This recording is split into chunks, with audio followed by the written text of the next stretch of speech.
The 1983 season was coming to a close, but the championship battle was just heating up with 4 races to go. Darrell Waltrip was within reach of championship leader Bobby Allison, but Waltrip knew that he would have to be on his A-game, and needed some misfortune for Allison. Richard Petty, sitting at 197 career wins, finally had some mojo back after a winless 1982 season.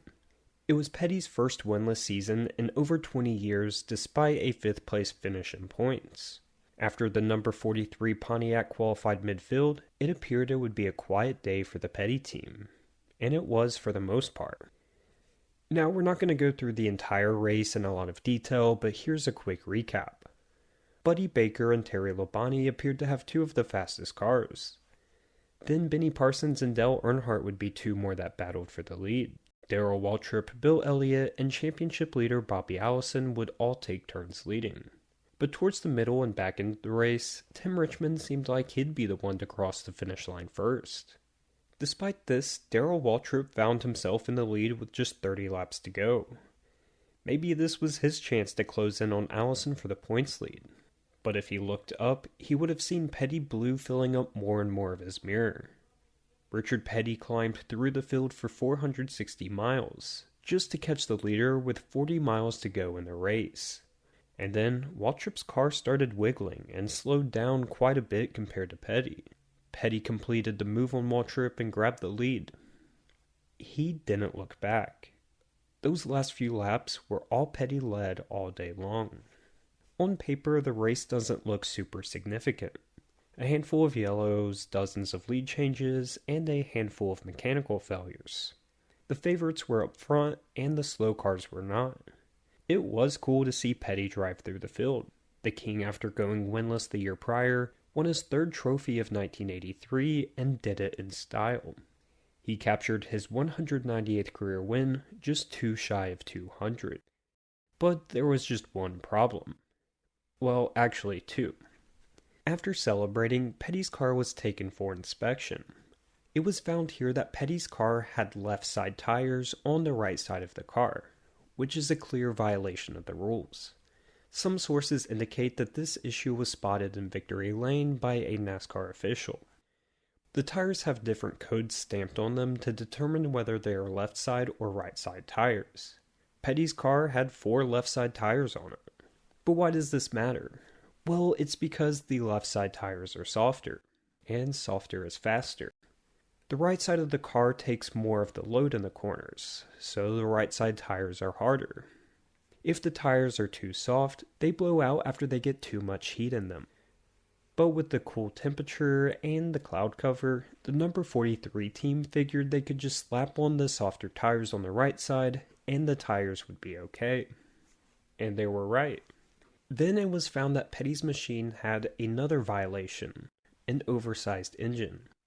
Rather than the limit of 358 cubic inches, his engine was 382 cubic inches, 24 over the limit. At some point, Maurice Petty confessed to NASCAR's chief official about how the oversized engine passed inspection.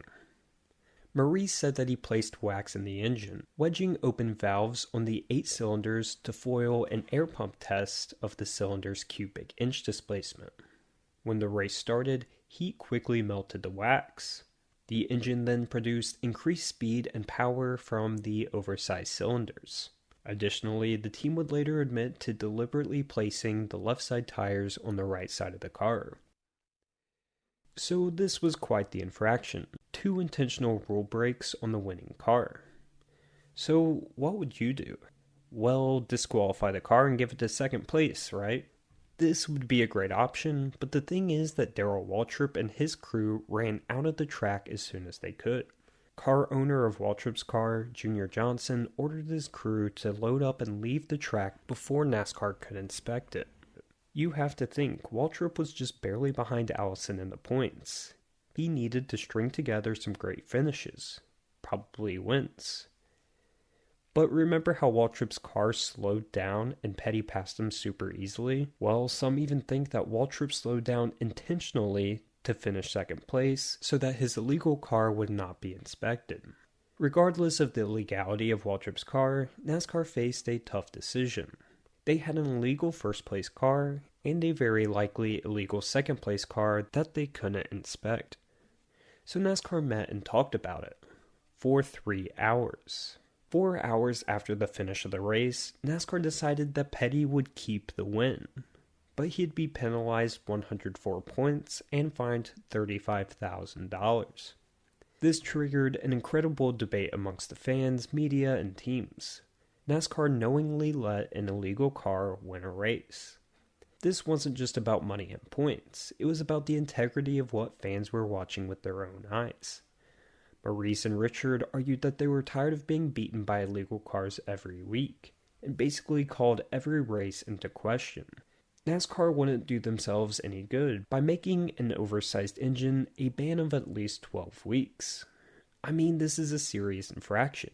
Look at Carl Long's big engine. It was the largest penalty in NASCAR history at the time, and yet they allowed Petty to keep the win. Petty issued a statement and said, "We have accepted NASCAR's penalty.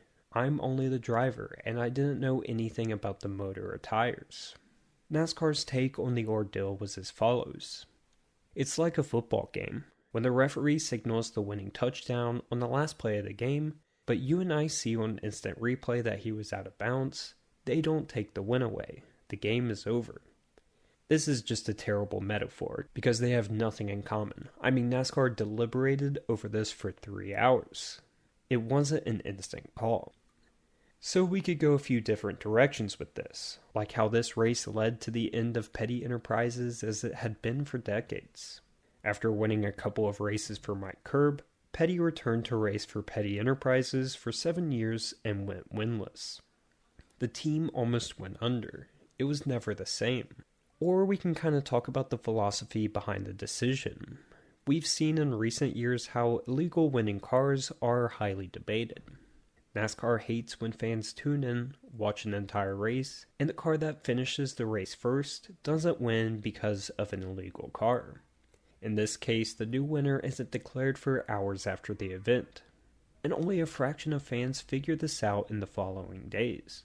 I mean, most casual fans probably don't follow NASCAR on socials to see this kind of stuff. So how do you avoid this? Back in 2016 and 2017, NASCAR had the encumbered word. Some of you just died inside. Essentially, if a car won but was illegal, you'd still keep the win, but defer the money, points, and playoff eligibility that comes with it. This happened to Joey Logano at Richmond in 2017. Logano's car was deemed illegal, but he kept the win. Or you can look at the fall Darlington race that year in the Xfinity Series. The top two had illegal cars, Hamlin and Logano, but they kept their finishes. So Harvick in third was the fastest of the legal cars. So that just left a sour taste in everyone's mouth. But the other option is just as odd of a feeling. I'm sure many of you all remember Pocono in 2022. We watched the race, saw Hamlin win, and turned off the TV. Then I was listening to the radio the next morning and heard an interview with the winner, Chase Elliott. Turns out Hamlin and second place Busch were disqualified, so Elliott stole the win. My point is that no matter what, nobody wins. NASCAR's in a tough decision with this kind of stuff, and 40 years later, they're still trying to figure out what's best. Regardless, the 1983 Miller High Life 500 is one of the more controversial races in NASCAR because of this. Some go as far as saying that Petty only has 199 wins. And that's it for this video. I hope you guys did enjoy. If you did, make sure you leave a like and subscribe so you never miss a video. That's it for me. I'll see you in the next one.